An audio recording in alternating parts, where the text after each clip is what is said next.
Pochválený bude Ježiš Kristus, pozdravujem zo Sardínie, z nádherného pobrežia Stredozemného mora. Voda je tu veľmi čistá, pekná a týmto príhovorom by som chcel každého seniora pozvať, aby cestoval, aby poznával svet.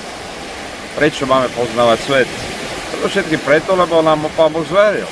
Jednoducho človek je pánom prírody a nemôže vládnuť nad týmto svetom nezodpovedne. Ja si myslím, že zodpovedná starosť o tento svet vyžaduje, aby ho človek poznal.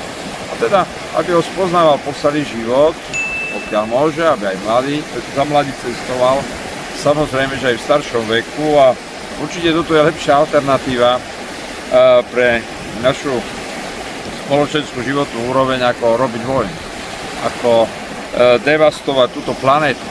Teda určite, že aj by som to chcel spojiť s príkazom Pána Ježiša, choďte do celého sveta, učte všetky národy.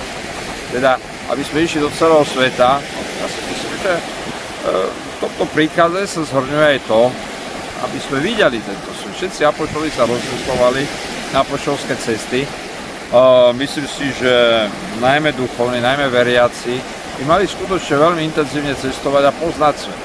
Teda raz vidieť a raz počuť sa hovoriť.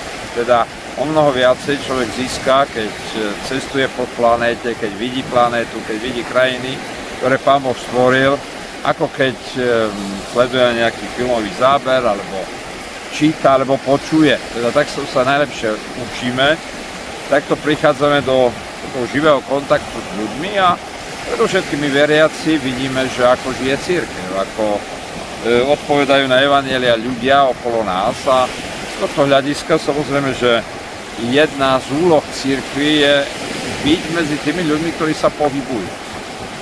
Cestovanie je znamením času a myslím si, že práve v tomto storočí cirkev najviac študuje, ako voliť tú pastoráciu, ako byť medzi ľuďmi, ktorí sa pohybujú, ktorí cestujú, ktorí poznávajú svet.